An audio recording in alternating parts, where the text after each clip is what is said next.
Depois você mostra os jogos que estão sendo desenvolvidos agora, pra gente ver. Meu nome é Fernanda Gentil. Eu quero primeiro agradecer por estar participando aqui desse encontro.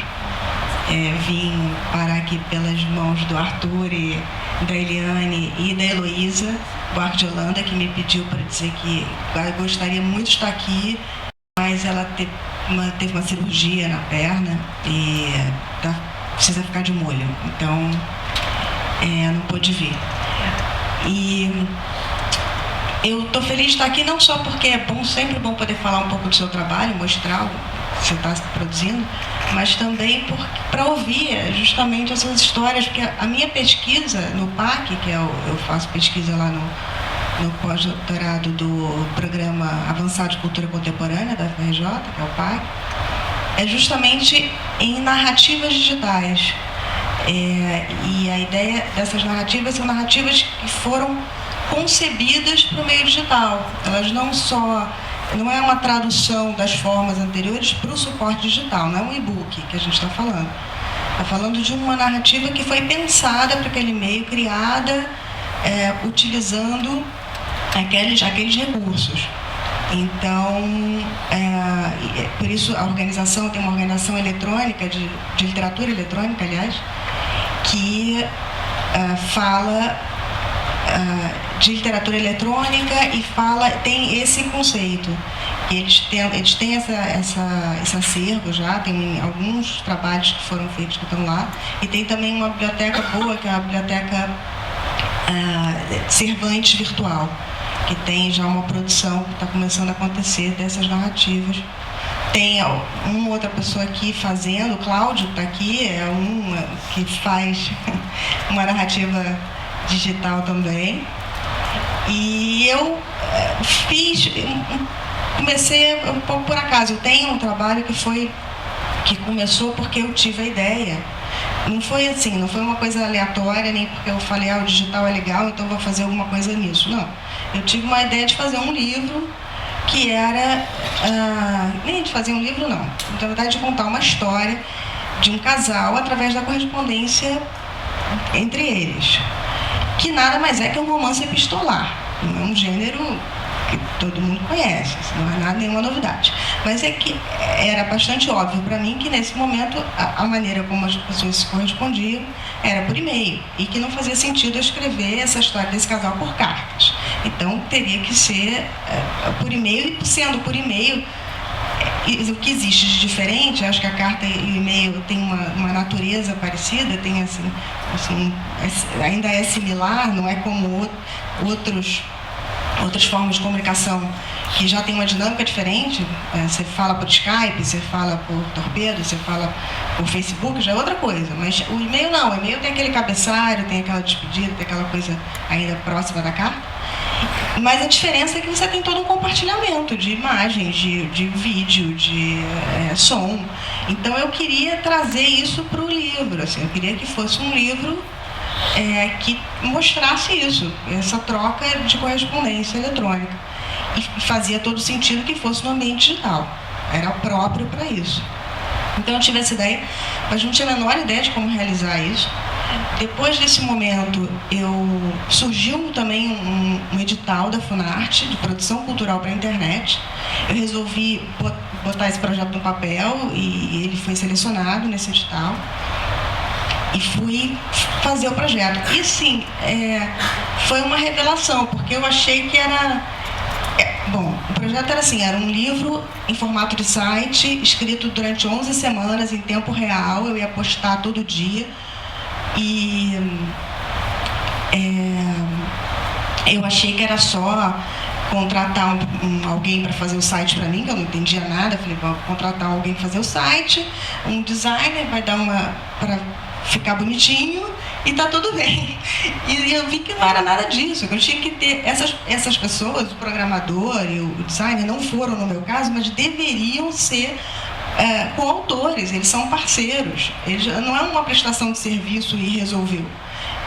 E tanto é que nessas obras digitais está lá assinado, os autores tem lá escritor fulano, artista gráfico fulano, programador fulano.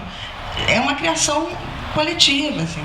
E da mesma maneira que, né, com a fotografia, normalmente com uma nova tecnologia surge uma nova arte, uma nova linguagem, com fotografia, com cinema, eu percebo que é uma nova linguagem e que tem outras, e tem pessoas que exercem determinadas funções, a gente não sabe muito bem como funciona, mas que é uma outra maneira de trabalhar, uma outra dinâmica, e eu não tinha a menor ideia, assim, então foi uma descoberta, porque foram tantos erros, assim, né, eu fui errando, fui me atropelando, a única coisa que eu sabia depois era alimentar o site, mas eu fui me deparando com vários problemas, aquela coisa de como botar a imagem no lugar certo, ou porque o vídeo não cabia, e o programador me perguntava coisas, mas você quer o áudio assim, assado, eu nem sei reproduzir, e eu falava, não sei, eu quero um que toque, sabe, eu quero uma coisa assim, aí simples, bota a música, toca, aí,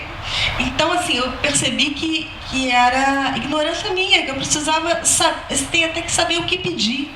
Você tem que estudar, eu tinha que ter estudado melhor para saber o que pedir, saber que tipo de coisa poderia ser realizada ali e ter uma conversa mais próxima. A partir desse trabalho, eu fui me interessando mais e resolvi estudar, que é esse meu pós-doutorado em narrativas digitais. E o trabalho é isso aí, que tá. Esse é um PDF, tem até um book trailer. Bota lá, pequenininho, só para vocês verem, acho que são 20 segundos. Que também, eu estou orgulhosa dele, porque também eu consegui fazer uma ediçãozinha para a primeira vez. Que é bem simplesinha. O book trailer tá ali. Isso.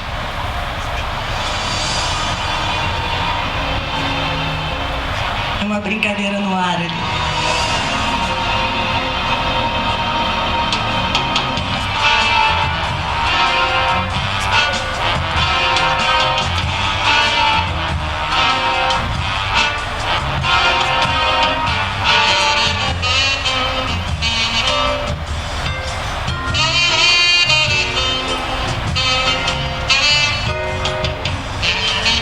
Além disso, esse livro ele tem várias intervenções.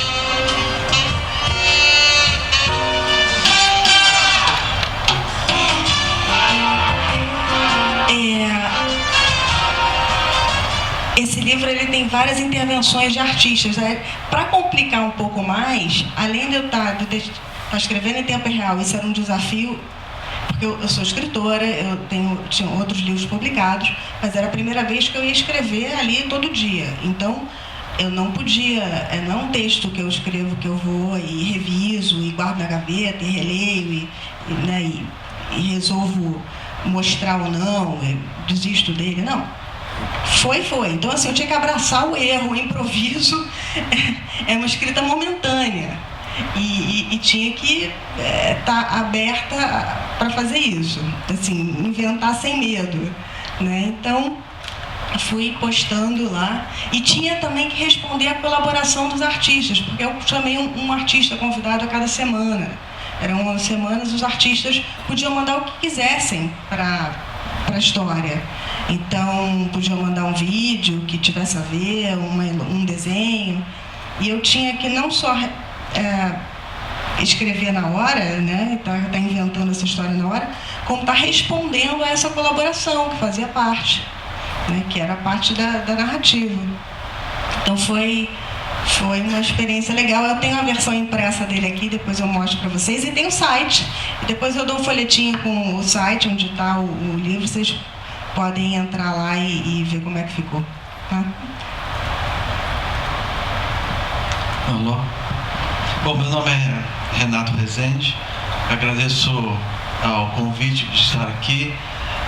Quando eu fui convidado, eu me interessei logo de cara pelo assunto transmídia, porque esse é um assunto que me interessa por várias razões. A questão do jogo, por exemplo, me interessa muito, porque, bom, meu interesse principal é a arte.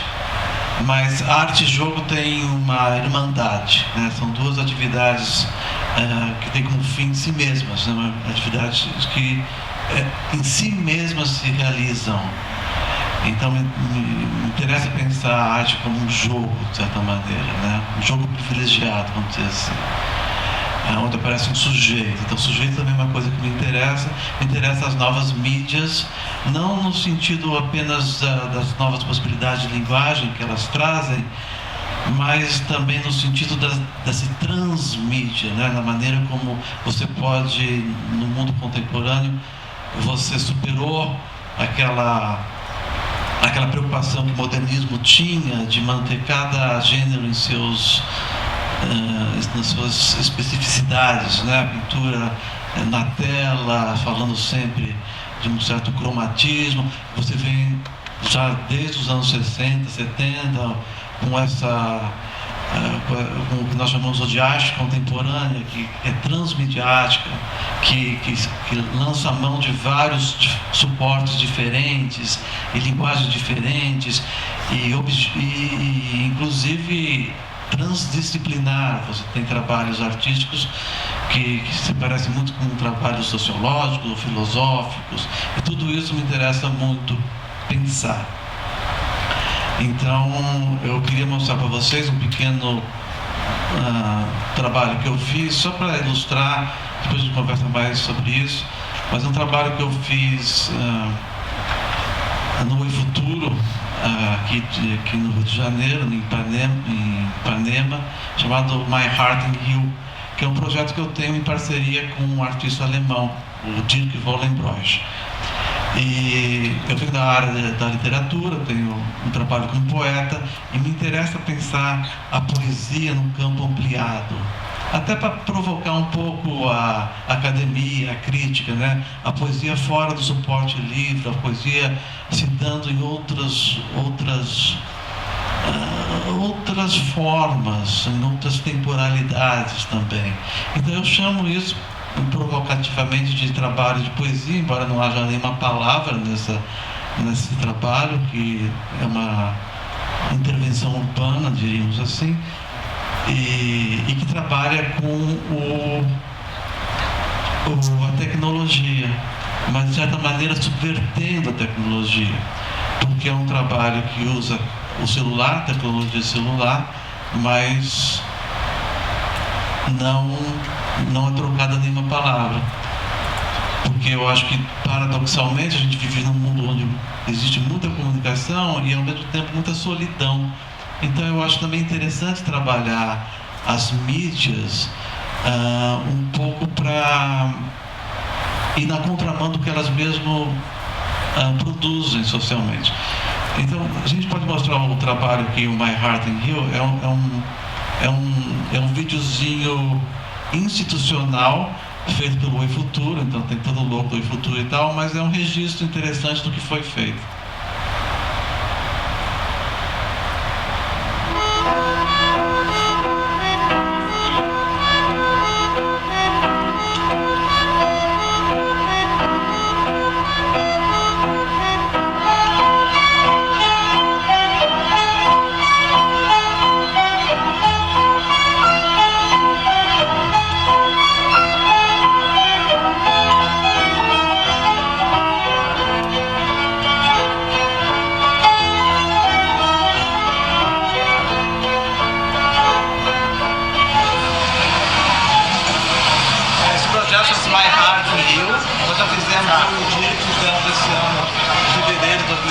Baden-Baden, na Alemanha. É um projeto muito simples, é um ato poético, um gesto, que através das batidas através da via do celular, as batidas dos nossos corações iluminam um prédio público.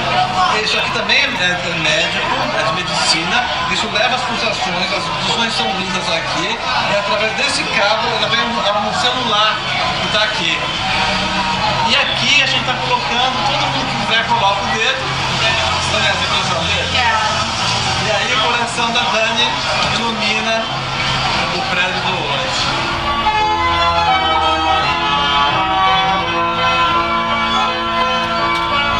Eu percebo uma relação do corpo, quer dizer, do nosso corpo, da nossa energia, do que move a gente, né? Com o corpo que existe dentro de cada cidade, os corpos que existem dentro de cada cidade, quer dizer,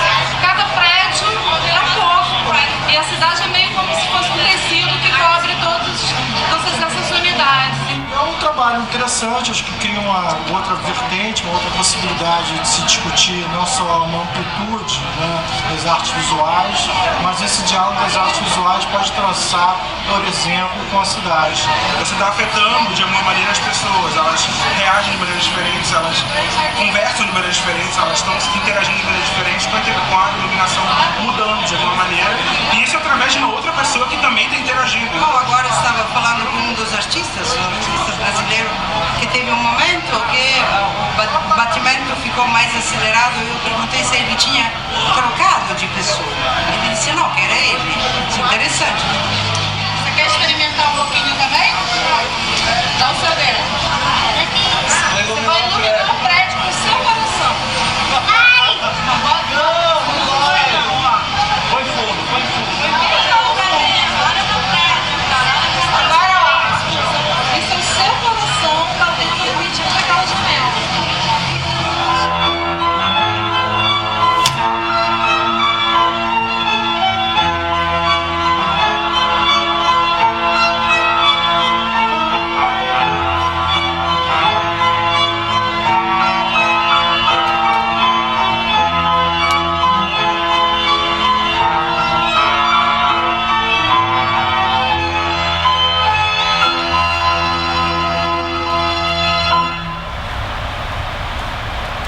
Esse é um vídeo institucional do Oi Futuro, tem todo, né, as características de um vídeo institucional.